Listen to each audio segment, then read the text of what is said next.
Well, thank you, Mr. Chairman. Thank you, Deputy Secretary McEwen, for being here today. Like the chairman, I'm proud of this committee's work to see the first successful reauthorization of the State Department in nearly 2 decades passed last December after years of work. I think everyone's to be congratulated who worked on this and pushed it forward, but I think it'd be unfair not to recognize clearly the leadership of the chairman of this committee in making this happen. So congratulations especially to you, Mr. Chairman. While the reauthorization was a success, the bill demonstrated the enormous amount of work to be done at the State Department in terms of management and operations. That's probably one of the most significant accomplishments of the bill, is to underscore these matters. The department and this committee must examine the needs of the 21st century diplomacy and move the State Department forward to advance our national interest while being effective stewards of taxpayer dollars. Before I get into that, I want to note that it is imperative for the State Department to reopen our embassy in Kiev to better support Ukraine and send a strong message that the U.S. government stands with the Ukrainian people. I'm equally concerned with the status of the U.S. Embassy in Moscow. As the Russian government squeezes out U.S. diplomats, those who remain have gone above and beyond to keep the embassy up and running. They need our help. I look forward to hearing what you're doing to better support U.S. personnel in Moscow, realizing that this is an open setting and we can't talk about all the details of that.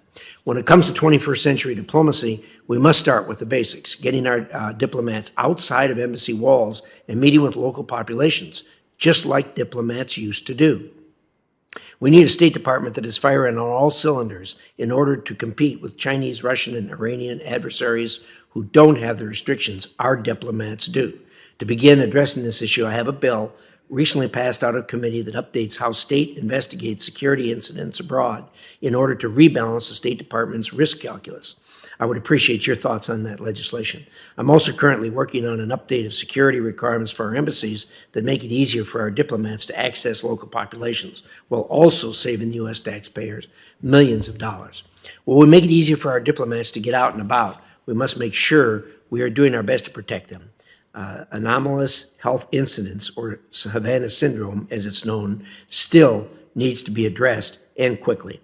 Who's attacking our personnel? How do we keep them safe? How is the department ensuring those officers who have sustained long-term injuries are provided for? And how are we harmonizing care and access to treatment with interagency partners? Other departments are taking this issue very seriously.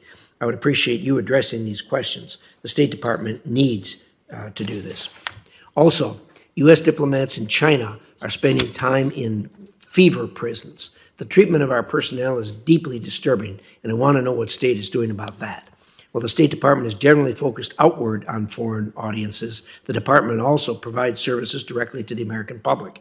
At the top of this list is passports. The huge backlog that accumulated because of COVID has made getting a passport take longer than it has in decades. This is an essential government service and one that needs to function efficiently.